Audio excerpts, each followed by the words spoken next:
Hi everybody and welcome to the video. So, I just got done watching the Orville Season 3 Episode 2. And for those of you who were worried about the show taking a darker tone and a darker path, I'm afraid your fears are not going to be drowned out in this episode. However, it was a good episode. I really did enjoy it. I'll give you a basic rundown of the plot, some things I liked, some things I didn't like, hopefully give you my thoughts on the episode. Now, I will say that if you haven't watched this episode, I highly recommend you go and watch it now and then come back if you want to hear my thoughts about it, because I will be going into full spoiler territory. Okay, you have been warned. So the episode opens with the crew of the Orville set to host some negotiations with the Krill, and they are going to be negotiating for passage through their space. The negotiations are going to be led by an admiral called Paul Christie, and he has a history with Dr. Finn. Turns out that they were actually married many years ago. They divorced. It didn't work because Christie wanted Finn to be essentially a trophy wife. However, Finn obviously wanted her own career. There's a few scenes where it's clear Paul wants to reconnect with Finn. However, it's not really that simple anymore, and a lot of time has passed and Claire pretty much just shuts him down. There's a nice scene between this Admiral Paul Christie and Isaac where he talks to Isaac about Claire and tries to figure out things, and it's a really nice moment between them, where it's clear that he has a lot of regrets about what happened with Claire in the past. However, we'll concentrate on the main plot of this episode, which is the Orville exploring what's beyond Krill space. Now, the Krill warn the crew of the Orville that there's a lot of nasty stuff. The Krill are massively religious. They use religious references like demons and, a lot of supernatural beings. The crew are all set to enter and explore when they pick up what they think is a distress signal from inside a void. There's an expanse and a void, okay? Major Star Trek plot points and situations and locations coming through on the Orville here. They're massively derivative, but the writers do mesh it together. They are, after all, Star Trek alum. So they go to investigate this hell, and it's in a complete void. A region of space devoid of stars. Now, we do obviously know that there are such places in the actual universe where there are voids. I think they're even in our own galaxy. They come across a space station that looks like an elongated Deep Space Nine. Certainly at first glance, you see a sensor readout. It doesn't quite look like that, but from the outside, I think someone just took the DS9 model and stretched it. It's quite a funny moment. Mercer gives a speech, a pep talk to the crew over the tannoy, over the comm system, as is a big Star Trek trope. But he ends it with, "May the Force be with you," which did make me chuckle quite a bit. So they make the decision to board the space station, and to be honest with you, the sets really do look like studio sets. They do look a little cheap, but I think that's the charm with this show, and certainly with this episode. Something about the sets just pulled me out of the immersion just a little bit, but not too much.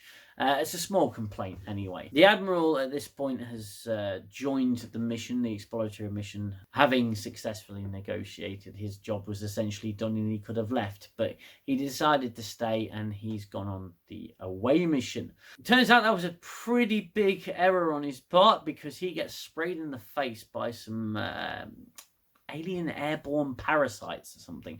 It shoots out of this orifice in the wall.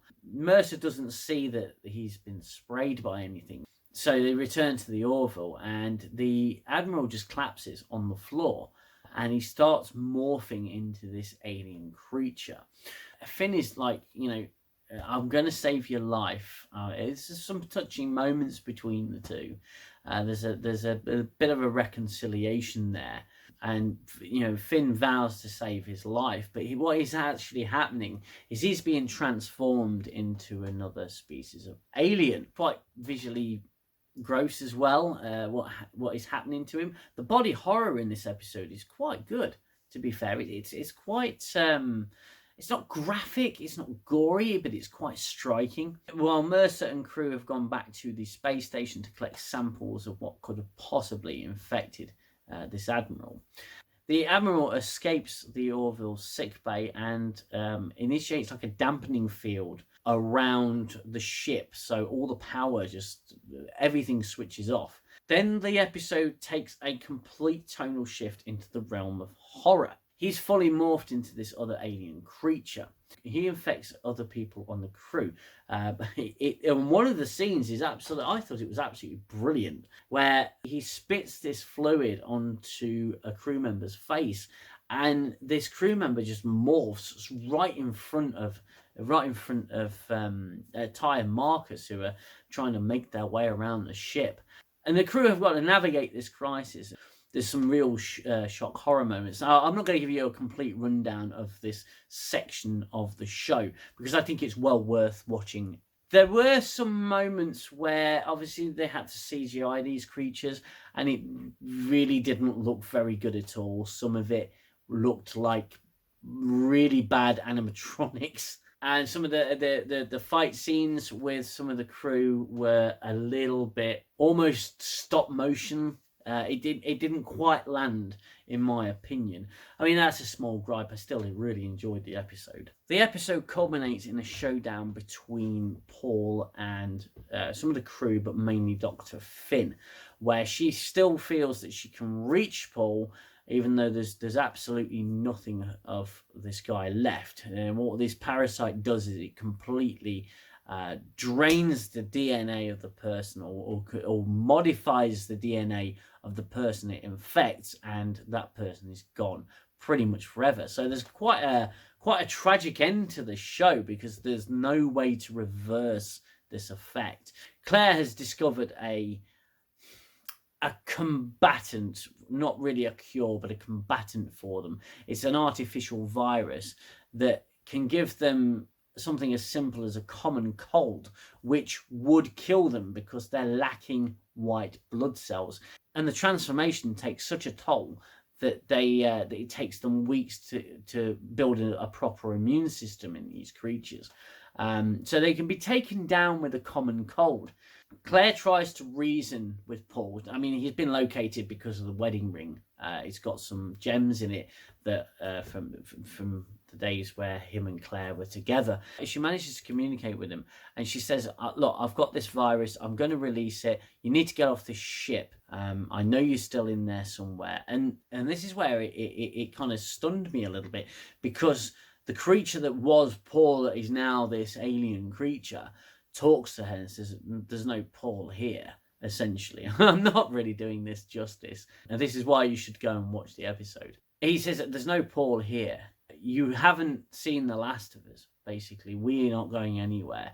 It would appear that this species is a new threat that is being introduced in the Orville. And the episode, it was a really great way to introduce them. The episode ends with an interaction between Isaac and Dr. Finn. It would appear that they're starting to bond again. It's friends at this point, but the Orville manages to get out of the situation and returns to normal space, and that's pretty much the end of the episode. It ends with a nice moment between Finn and Isaac. I think if you want to know what happened in this episode, you should definitely go and watch it. I thought it was really good. Some of the things I didn't like or thought were a little poor. It's a massively derivative episode, okay? It pulls so many elements from Star Trek Enterprise. It's absolutely unreal. We have the always fantastic John Fleck, who comes in. He obviously played Silic in Enterprise. But the story elements were massively pulled from Enterprise Season 3. You've got the dangerous region of space known as the Expanse, where there are hostile demons living there. and all manner of nastiness. You've got the warnings from the krill. It matches the warnings from Saval in Enterprise. You know, you've got the parasite, which completely changes an individual from one species to another. The difference between this episode and that episode of Enterprise is that there is no way to change them back. Once you're infected, you're becoming one of these spider men? Spider people? Sorry. And there's no way back. You are one of them, and that is it. It's nothing that hasn't been done before. But the writers of this show, obviously, are ex-Star Trek alum, and they managed to mesh it together in an overall satisfying way. Was it a fantastic episode? No, it was simply just great. I thoroughly enjoyed it. It didn't hit me quite as hard as the previous episode, but I gave my reasons for that in the previous video. Overall, I think this was a great episode. A lot of other YouTubers do a scoring system. Why shouldn't I? I'm going to give this a 7.5 out of 10. It wasn't a bad episode at all. If you're wondering what would make a 10 out of 10 or a 1 out of 10, I guess you're just going to have to keep watching to find out. I shall see you in the next video. I won't be able to get my Strange New Worlds review up tonight. I simply don't have the time left in the day.